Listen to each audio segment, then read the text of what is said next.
It is unanimous. I will make a motion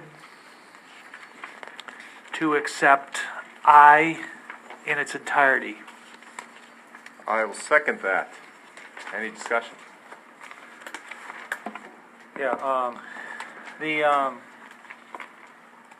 this paper that you sent out from the Google Doc with sections, so I just want to make sure everybody's on the same page here, is we're not planning on getting another teacher if it's one or two students over the contract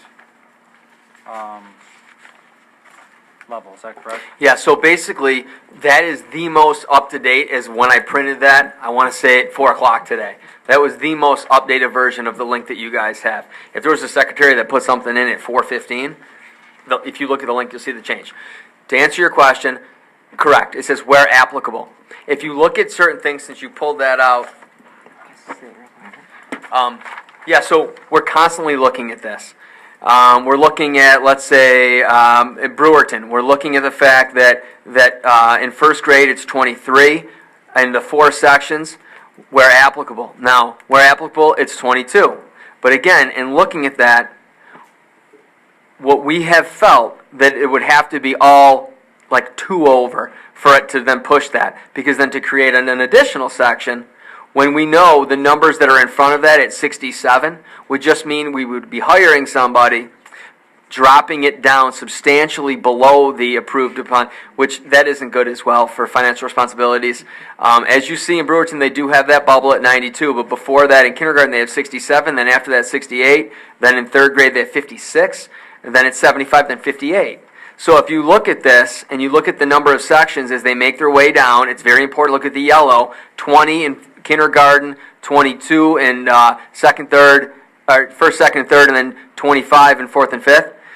So then we can put more in there. So as we look at this, this is a perfect example of the declining enrollment that we have. When you look at how certain buildings have always held strong with 4 sections, aren't the case anymore. But what I can say is if you look at MHP, or MHE, because now that it's pre-K5, we spent a long time, Connie, Aaron, and myself, looking at 2nd grade has 24.6. Now, out of a total of 3 sections with 73 kids, where applicable, it's 22. So that puts it at 2, 2, and then possibly 3 being over.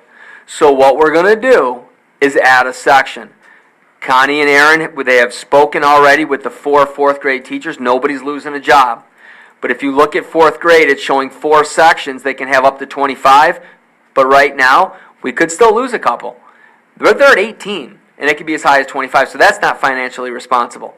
So what we're going to do is I like to think that this district makes decisions on what's best for students that can easily lose a section, and still every section in that 4th grade with 3 sections in that grade level will still be 1 below the applicable amount. So what we're looking to do is then look to see, because there's another thing, with Jen Poindexter being appointed as the principal at City BOCES, we now have to fill that position. That's an elementary certification. So that could then open something up as well. So you could end up having teachers that maybe feel that that's an area that they want to move into still in the elementary certification, which opens it up. But our cabinet is going to be looking closely. We've already included the teachers union president in this, the admin union president in this. We're all looking at this to see what is the perfect fit to be able to reduce a section in 4th grade, which we need to anyway, because if you look at it, the numbers that are making its way down, it's really, next year we're going to have to anyway.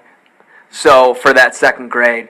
So as a result of that, I would say in about a week we'll have a good idea on who the teacher is that is going to step out of that 4th grade spot. We have, out of the 4, we have one that taught 8 years in the city of Syracuse in 5th grade. So there's a bunch of different things that could end up happening as we move it along. So the only thing I would say is that I guess we have to be a little careful, right, if we don't know the numbers, and that is getting rid of a teacher where they think they have a job that I was worried about, and or the vice versa, right? So that's the only thing I'm just trying to. We're definitely looking at this right here. We're not getting rid of a teacher.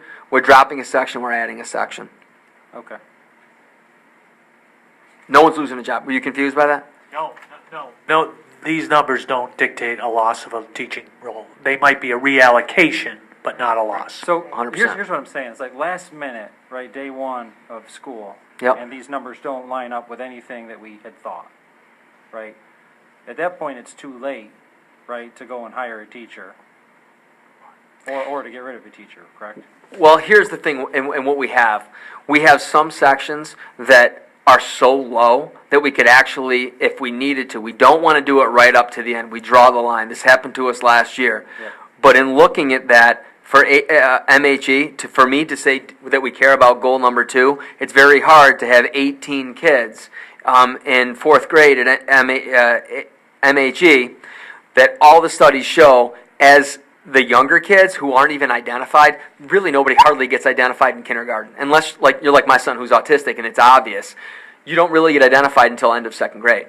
So that's why they always want to keep the numbers smaller in kindergarten, 1st grade, and then 2nd grade because they're just not identified yet. And those teachers are pulling their hair out going, oh my gosh, But as that makes its way to 4th and 5th grade, by then, those kids that are identified need to be identified, which means it's easier to provide them services and have more kids in the classroom. So to answer your question, we see what we have that's already high in some areas and then low in the others that we'll be able to shuffle them around. We don't like to do that. That's why when we do, we waited on sending class lists. That's why some districts don't even send until literally the first day who their kid's teacher is going to be, because this kind of stuff is happening, especially in rural districts. So we wanted to be sensitive about that, but we're putting a little disclaimer saying this is, as of right now, your child's teacher. But if it's determined that we end up dropping a section or adding a section, we will then reconfigure because we want to make a fair balance for the kids that are in those rooms. Yep. Any other discussion? All those in favor? Abstain. Opposed? Abstained? 1 abstention? I'll make a motion to adjourn. I'll second it. Oh, what? Before you do, Thank you. I like when we don't have to come, but I think it really sends a good message that the ones that have come. So I know in the audience we have Miss Jennifer Bianco for our Director of Student Supports and Interventions. We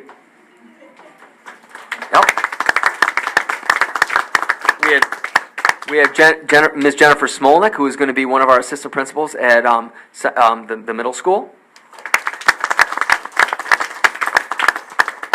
We have Jennifer Gass, who's a special education at the middle school. We have Miss Sarah Henderson, special education at the middle school. And we have Miss Andrea Clark, special education, Central Square Middle School. We have Stacy McGill, special education, Paul V. Moore. Now, I can tell you, I said in on these interviews, I want to give a shout out to the fact that they came in, they presented lessons to our summer school students. Our summer school students were fantastic, just like it was a regular classroom setting. So sometimes you don't see things in a resume that we don't know if what we see in their grades and whatnot can actually transfer in the classroom. I was thrilled at their level of creativity and the engagement, and that I actually had students going, oh my God, I wish I was at Central Square, because you know that some of these kids are from APW and other districts, but they said, wow, they're great teachers. And as a result of them doing that, we had a pizza for all the students that were involved in that process. But I thank all of you for coming, and it sends a really nice message that you came to your first one. Appreciate it. Thank you. Thank you. Welcome. So we have a motion on the motion to floor adjourn. and a second by Mr. Bedworth, I believe. Any discussion? All those in favor? Meeting adjourned.